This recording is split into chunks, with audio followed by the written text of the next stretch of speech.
tenga listo el tinto que ya vienen los huevos revueltos con un imposible, que el presidente se haga un examen médico para determinar por qué llega tarde a los eventos públicos. Desde la redacción de La Silla Vacía, soy Tatiana Duque. Es jueves 24 de agosto.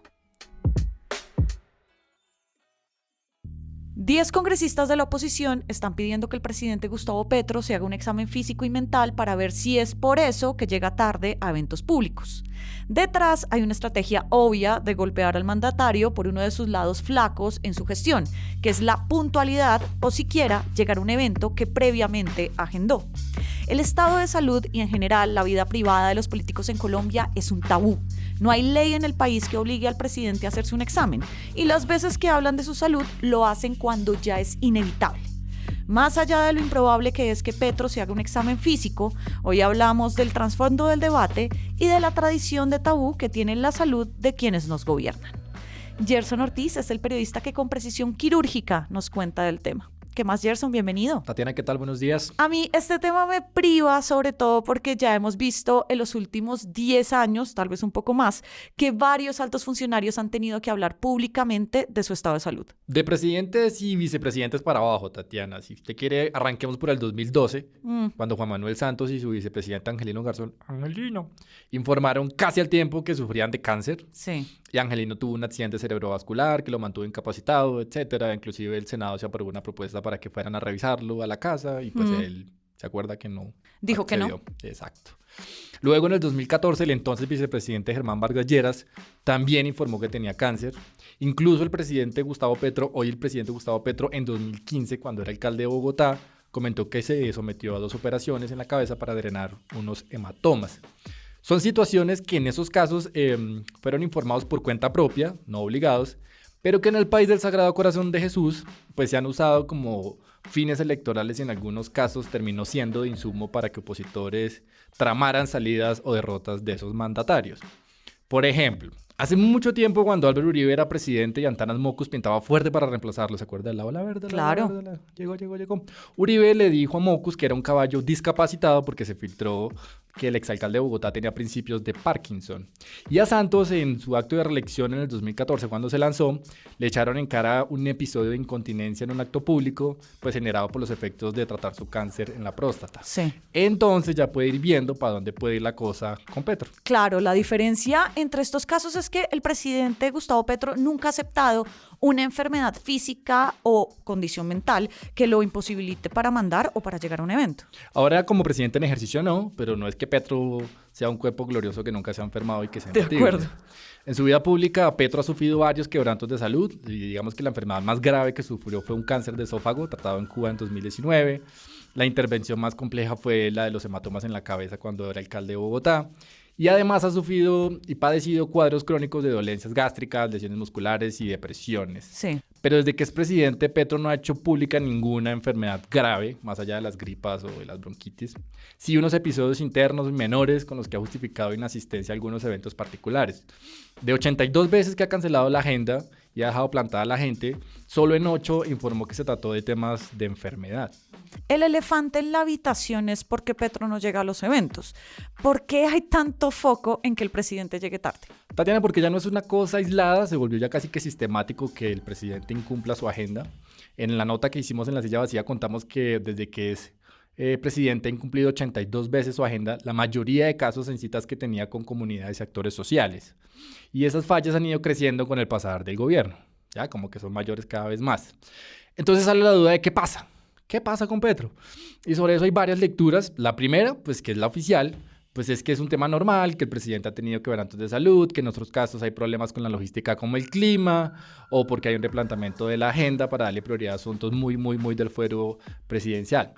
De hecho, hay quienes creen que ese es el estilo de gobernar de Petro. Sí, la puntualidad no es justamente el fuerte del presidente y también se dio así cuando era alcalde.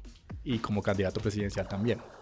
Pero para la oposición, ante la falta de una información más precisa y oficial, ahí puede haber algo más. Y por eso, desde el viernes pasado, cuando Petro dejó plantados a los de la ANDI en Cartagena, pues empezaron a mover la idea de que hay que hacerle un examen médico para determinar si es que detrás de esas inasistencias hay temas críticos y clínicos. Entonces, mezclando esa falta de transparencia desde Casa de Nariño, el reclamo gremial, que estamos en elecciones regionales y el ánimo de generar debates por parte de la oposición, pues es que estamos hablando ahora de que el Senado le exige al presidente hacerse unos exámenes médicos. Es un mensaje político. Claramente, cada vez que un medio reporta que Petro llegó o no llegó a un evento, sobre todo si no llegó, las respuestas en redes de muchos troles obviamente es hablar de un problema de alcohol o de drogas del presidente que nunca se ha confirmado, pero se volvió la vieja confiable para atacarlo. ¿Es eso lo que los congresistas están tratando de confirmar, que es realmente lo que quieren con este examen? Tatiana, la proposición de algunos congresistas del Centro Democrático y una de Cambio Radical casi que apunta a determinar con ese examen si es que el presidente está metido en problemas de droga o alcoholismo. Porque fíjese que en la justificación citan una entrevista de Armando Benedetti con Semana, en las que Benedetti da a entender que Petro tendría un problema de drogas. Pero ese es solo el fundamento, algo de oídas, no una prueba o un indicio mayor que le dé fuerza a esa petición del examen médico. Ahora, si lograran comprobar que es así a través de ese examen médico, que Petro tiene algún problema con drogas o alcohol y que eso potencialmente puede afectar su manera de gobernar, pasarían al siguiente paso. ¿Cuál es? En la Constitución hay un artículo que dice que el Senado puede declarar la falta absoluta del presidente por una incapacidad física permanente o por ausencia del cargo. Pero de ahí a que eso sea una realidad, difícil. ¿Por qué? Los 10 que firmaron la proposición se quedaron solos. Haciendo un sondeo con las bancadas de Senado de la oposición, independientes y de gobierno, notamos que no hay un ambiente para tramitar una propuesta así. Primero, porque les parece que es algo muy del fuero personal del presidente.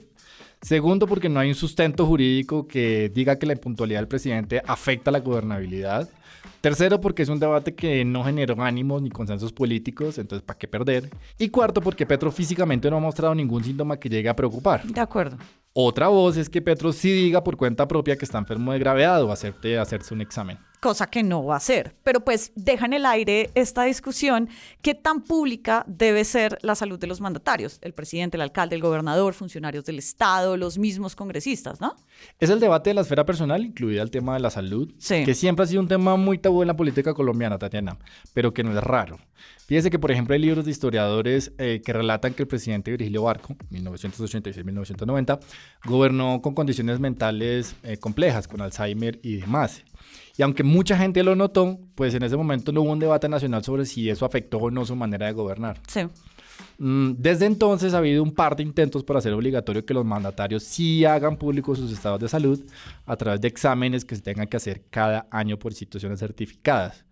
El intento que llegó más lejos fue en 2012, fue una propuesta de Juan Lozano, hoy nuestro colega en radio. Ese proyecto obligaba a todos los mandatarios, desde el presidente hasta el alcalde de Caparrapí, a hacerse esos exámenes. Y ese proyecto en particular, fíjese usted, se dio en el contexto de un Santos enfermo, de un Angelino Garzón convaleciente y de gobernadores como Julio César Guerra de Sucre, que padecía de Alzheimer. Sí. Al final ese proyecto se cayó en el 2013 porque Santos le bajó el dedo. Ahora, en conclusión y moraleja, si uno quiere rescatar una lección de este intento infurtivo de la oposición, es que el Congreso cree que puede ser conveniente reabrir ese debate con unas reglas de juego claras, que no se trate de un asunto contra un mandatario en particular, sino de una política en general. Y que podría parar si el presidente llega puntual a los eventos. Gerson, gracias por pasar por acá. Gracias, Tatiana, por la invitación. Y arranca el día con estas movidas. El presidente dijo que los problemas de 3 de las EPS más grandes del país para atender a pacientes no son por falta de recursos, que dijo aumentaron durante su gobierno. El alcalde de Cúcuta, Jairo Yanes, admitió que abogó por un candidato a la alcaldía para que le dieran el aval en el partido La Liga, el del exalcalde de Bucaramanga, Rodolfo Hernández. Y hoy a las 11 de la mañana se reúnen el presidente con los gremios de la ANDI. El Gran Acuerdo Nacional y las reformas sociales son los principales puntos de la agenda. Toda la movida de poder ya está al aire en nuestra página, en las redes y en el en vivo. Y por acá cada mañana reciba calientito su desayuno político favorito. Con la producción de Fernando Cruz y de Sergio García, yo soy Tatiana Duque. Nos escuchamos mañana.